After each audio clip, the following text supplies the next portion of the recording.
waiting for the devil to take my soul. He was all I wanted, now I'm alone. Waiting for the devil to take my soul. He was all I wanted, now I'm alone. Waiting for the devil to take my soul. Hey everybody, welcome to Apocalypse Rising. Thanks for tuning in. I took today off of work. It's getting close to the holidays, and my coworkers like to actually take the holidays off, and they have real big families. They both really do all the cooking, and so I usually take days off before the holidays. That way it's, kind of even. They feel bad if I'm like, oh no, just take whatever you want. I don't mind. So I just go ahead and take some days off before, and it's actually kind of nice because now that I'm thinking about it, I'm going to go into work on Tuesday and Wednesday, and then I'll have another 4 days off. So it's going to be pretty nice. Of course, my phone is pretty much smoking. There's so many articles coming in, and I found this one real interesting, so I thought I'd share it today. I haven't read this, but I just read the title and I thought, oh, great, here's some good news. I got a good one for today, finally, something positive. People.com is where this is coming from, and the title is U.S. greenhouse gas emissions drop 9.2%, putting U.S. back on track for climate agreement. Oh, that's great. We're back on track for the climate agreement, and that's because U.S. greenhouse gas emissions dropped by 9.2%. So the drop puts the U.S. at levels not seen since the early 1980s. So basically what they're saying is, moving forward, if we want to meet this climate agreement, we've got to maintain levels of 1980 or so, basically what it was this year moving forward. And I don't know if it says that we have to do more as we move along. I don't really know what the agreement is, but the good news is we're back on track. So let's read this article and see what it really says. What I find interesting is here's a picture of all these planes. My whole idea of this is that because of COVID-19, greenhouse gas emissions have reduced this year drastically. We haven't been flying as much, driving as much. There hasn't been as much in the manufacturing sectors or the transportation sectors, aside from maybe like online ordering and airplane delivery and truck delivery that way. But aside from that, everything else has been down a lot. And so, of course, we're going to reduce our emissions when that's occurring. But I mean, all these planes are shuttered. And what's the government having to do? Give them stimulus so that they don't go belly up and have to lay a bunch of people off. How about all the people that got laid off because of basically the service sector collapsing or the tourist sector collapsing? So how are we going to maintain this drop of 9.2% in an economy that isn't completely in shambles due to a virus? Daniel? Well, let's find out. With the coronavirus pandemic keeping many Americans stuck inside their homes for months on end, greenhouse gas emissions in the U.S. dropped a whopping 9.2% in 2020, reaching levels not seen since the early 1980s, according to a new report. Okay, great. So why did it happen? Well, because of everything I just outlined. The new analysis released this week by Bloomberg said that while U.S. greenhouse gas emissions have been trending downward for the past 12 years, this year's drop is the biggest on record. And apparently all the dropping previously wasn't keeping us on track. We needed this 9.2% drop this year to get back on track. So last time the country had gas emissions this low was 1983, when the economy was just 40% of the size it is now.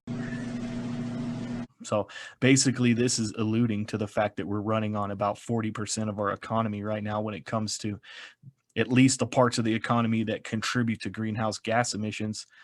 The bulk of the decline, about 40%, came from transportation, emissions from which dropped 14%. That sector is typically the biggest contributor to the country's greenhouse gas emissions, according to Bloomberg.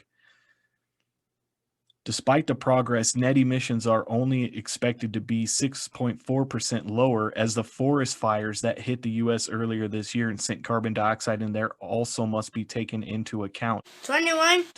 So this is the kind of stuff that we've been talking about, is that even though we dropped 9.2%, we have to add back in all the forest fires that put carbon emissions into the atmosphere, and then they're also not absorbing it. They're not reabsorbing it back into the soil, which we've also gone over some articles that show that that doesn't really matter, because at a certain point here coming up quickly at 2 degrees Celsius, the soil is going to start releasing the carbon back into the atmosphere too. So, it's almost diminishing returns at this point when it comes to the forest as carbon sequestration. I mean, at least until the droughts stop and the fires stop, that's just going to keep emitting CO2 into the atmosphere and not absorbing it.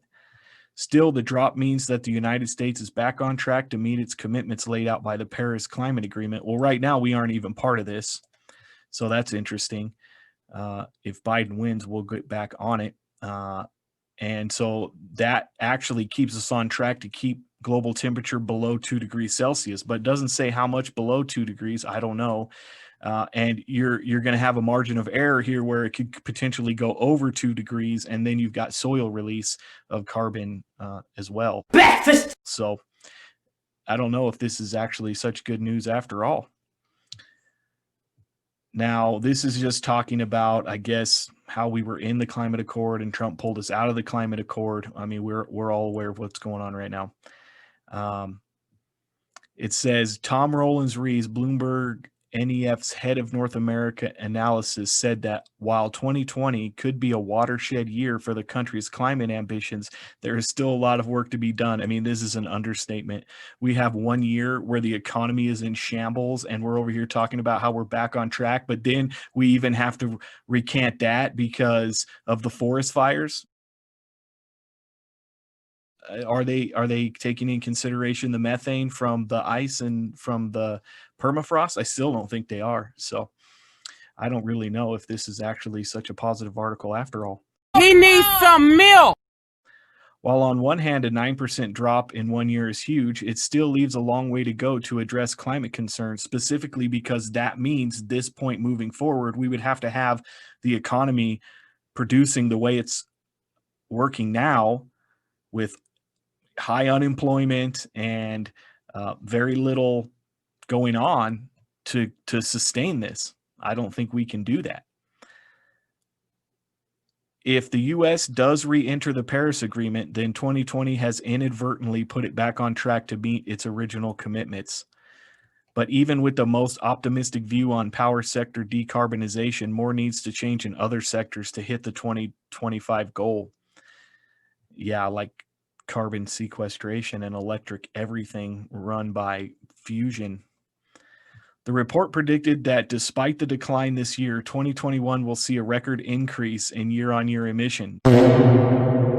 So we may erase all of that 6.4% that we reduced this year, based on our economy picking back up to how it was, which includes China, India, globally, and get back to where we were when we were supposed to be reducing at this rate. I'm assuming every year, this rate or further for the next 5 years to meet the Paris Accord Agreement. The amount of pain we've had to go through for a relatively modest drop shows that there needs to be more smart policy and smart thinking about emissions. I think that's what we're doing here. And hopefully those of you who are still watching this are thinking about those kinds of things. The emphasis has to not be on how we reduce demand, but how to make supply more green. It has to be both, in my opinion.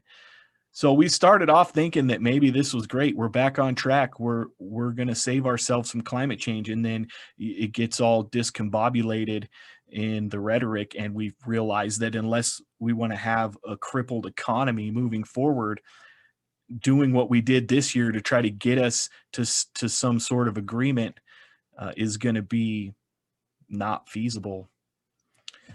So there's another one.